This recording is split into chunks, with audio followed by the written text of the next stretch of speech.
ओडिशार भित्तिभूमि विकास में double engine सरकार डबल गति में काम करुच्ची। डबल इंजिन सरकार फल बर्तमान ओडिशा रे द्रुत गति में रेल जातीय राजपथ निर्माण कार्य चली।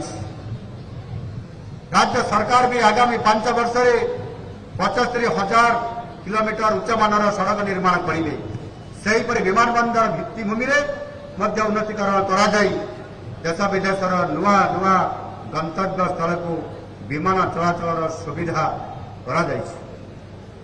राज्यर बंदर भित्तिर विकास पाई मध्य उद्यम जारी रही। राज्य में 3टी प्रमुख बंदर थिबा बेले आमे इंचुड़ी, बाहुड़ा, सुवर्णरेखा और अस्तरंग ठारे आउ 4टी नूतन बंदर निर्माण करिवार लक्ष्य रखिछु। भुवनेश्वर कटक को विभिन्न काम पाई ओडिशार सबु जिल्लार हजार हजार लोके प्रतिदिन आसी थांती। अधिकांश लोके स्वल्प रहणी पाई असुविधार सम्मुखीन होई थांती। तेणु सरकार भुवनेश्वर रे जनाश्रय भवन निर्माण करने को जाउछंती। एठारे स्वल्प खर्चरे लोके रही निज निजर कार्य सुविधा रे करि परिबे। एहार निर्माण कार्य खूब शीघ्र आरंभ हब। उन्नत भित्तिभूमि और शहरीकरण विकास एक गुरुत्वपूर्ण अंश, किंतु आम राज्य में मात्र 17% जनसंख्या सहरांचल बसवास करती। राज्यर द्रुत विकास और अभिवृद्धि सहित जनसाधारण आवश्यकता को दृष्टि रखी आम सरकार आउ 21टी नूतन विज्ञापित अंचल परिषद स्थापन करने निष्पत्ति नेइछन्ति। आम विकास मॉडल चतुर्थ स्तंभ होउची ओडिया अस्मिता। जगन्नाथ संस्कृति बिना ओडिया अस्मिता को कल्पना करा जाई पारे नहीं। तेणु जगन्नाथ धाम को एक ऐतिहासिक धर्मीय सांस्कृतिक पर्यटन स्थली करने आम सरकार प्रतिबद्ध। पुरी को एक महानगर निगम करने निष्पत्ति नियाजिबा सहित सेठारे एक विश्वस्तरीय श्री जगन्नाथ म्यूजियम, लाइब्रेरी, अनुसंधान केन्द्र, इंटरप्रिटेशन सेंटर और एक्वेरियम निर्माण कार्य आरंभ हो सारी।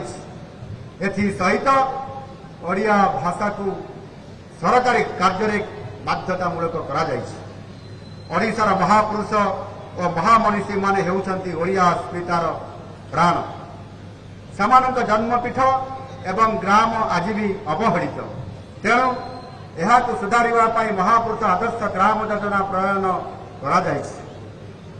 यही योजना अंतर्गत महापुरुषों जन्मित समग्र ग्राम पंचायत को आदर्श ग्राम भावे गढ़ी तोला ताहा हेब महापुरुष मानक प्रति आमर श्रेष्ठ श्रद्धांजलि।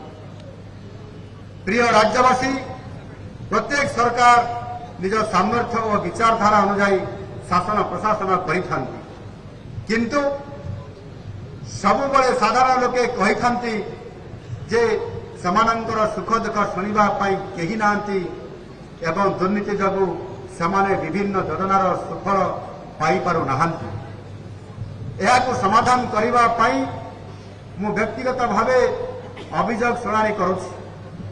गत 1 वर्ष मध्य 14 गोटी जनशुणाणी करी 20,000 रु अधिक अभियोग शुणा जाइथिला एवं एहार 90% रु भी अधिक समस्यार समाधान करा जाइछि। सेथिपाई लोके कहउछन्ति आम सरकार हेउछि लोकंक सरकार। शासन प्रशासन द्वितीय दिगटी सरकार अत्यंत गुरुतर सह नहीं। पीएन ठारू आरंभ करी आईएएस पर्यंत सबु दुर्नीतिखोर अधिकारी सरकार स्कानर रे अछंती। आखि नाही, कान नाही, बाजी गले दोष नाही। न्याय रे विजिलेंस विभाग खंडा बुलुछि। प्रथमे कार्यानुष्ठान नियाजिबो, पुरी पदपदवी देखाजिब। दुर्नीतिखोरन प्रत्येकटी रात्रि भय एवं विषाद रे कटिब। एहार ग्यारंटी मु दउछि।